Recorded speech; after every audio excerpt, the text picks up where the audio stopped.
It was about a year ago that we first worked together with Rita Bateson and Rachel Bodily from Eblana Learning. We organized a meeting in Vienna at the Danube International School, hosted by Kirsty Sharp, the head of that school and an ACES board member. And this was a huge opportunity for us, mainly as heads of school, but not only heads of school, who were really starting to get a little bit freaked out about this whole AI thing that we were trying to wrap our heads around for the previous year and a half or so. And the session that we held in Vienna really helped get us to focus on what kind of policy are we going to create? How is it going to be safe for kids, proactive for teachers? How are we going to begin a dialogue about really using AI intelligently and instructively? And we were very happy that we were able to have this session in June, because we had a couple of months to then go away, think about how we were going to implement in the upcoming year.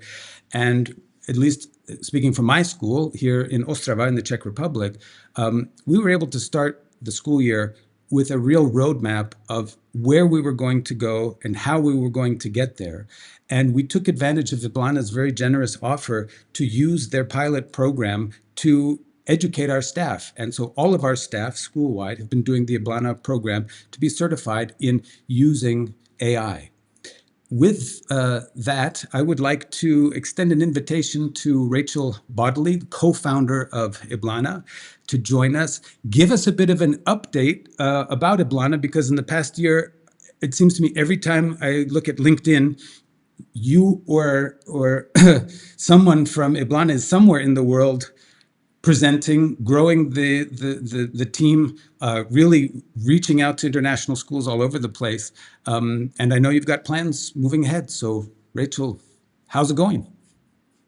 Good. Thank you, Brett, for the very warm introduction. And Paul, thank you for organizing and also having us here today. We really appreciate it. Yeah, we've grown massively. I was just going to say I have to do a keynote on Saturday in Azerbaijan. So if you want me to talk about ACES, I'm happy to do that, Brett. I just sent you a text message. So we'll make sure we invite some more people from Azerbaijan into ACES as well.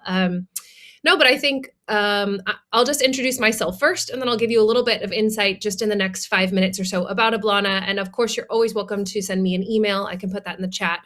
I think Brett can send my email out as well, however you want to get in touch, or you can always go to our website and say hello. There's a little form on there you can fill out and get in touch with us later too.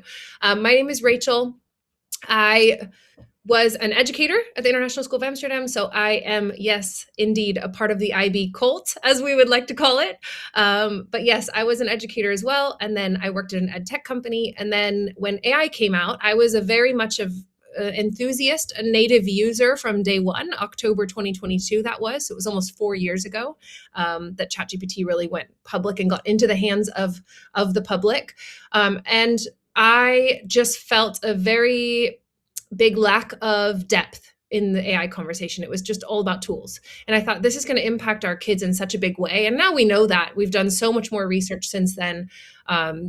We are now working in 72 schools around the world, which is insane, thinking that we started a year and a half ago. So we've been very successful in that, but genuinely we're excited about that because we get to see what best practice looks like, and we get to feel what's going to make sense for schools, knowing that this is going to impact every part of a school, right? And I think that most schools are probably AI burnt out or AI overwhelmed or a bit sick of the conversation. I will agree. I am too.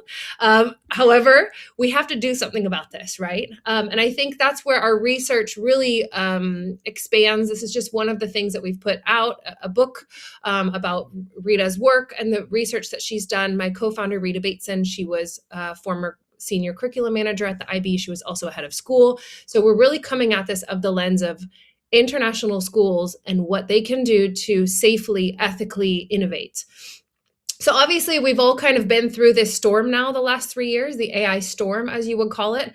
And we really feel like at Eblana, we are trying to support, that's our vision, is how do we support schools every step of the way throughout this AI storm that they're going on. And with that, we've really have 4 things that we offer schools. We can come into the school, we can do workshops, we can do consultation, we can do virtual bespoke stuff.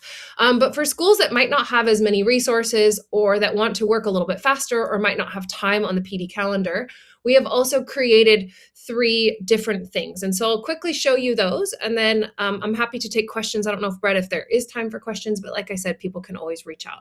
So what we've now built and created is actually a single space where schools can go into, and they can do one of 3 things.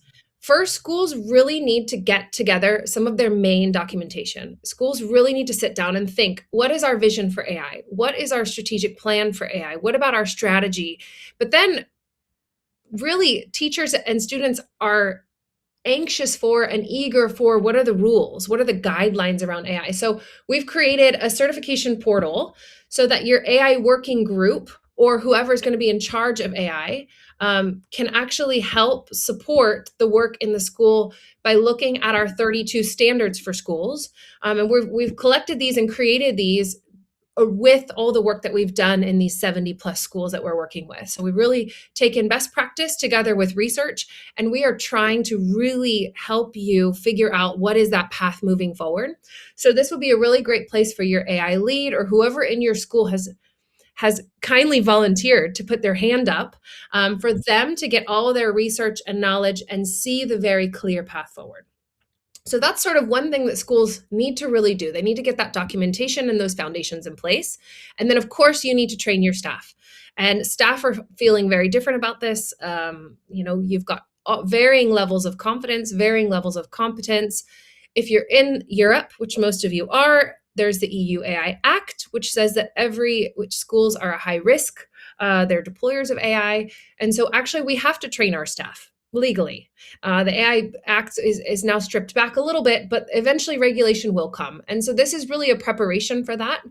Our vision for this AI Academy was really to hone in on the approaches to teaching and develop the approaches to teaching in a deeper way with AI as an assistant.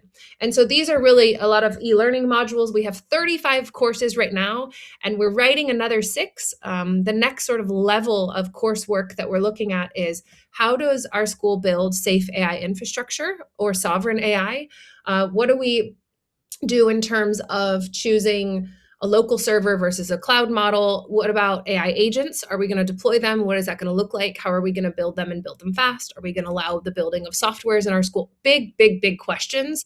And that's what we want to do with this academy, is really be able to upskill your teachers and your leaders. And then the very last piece, and I always say is the most important piece because it's our kids, and that's what we all do this work for, is for students.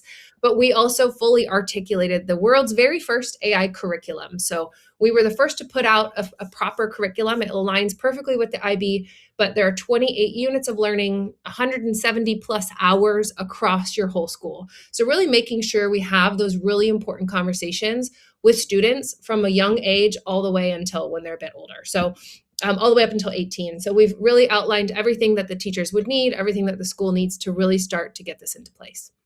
So yeah, we are still busy at work.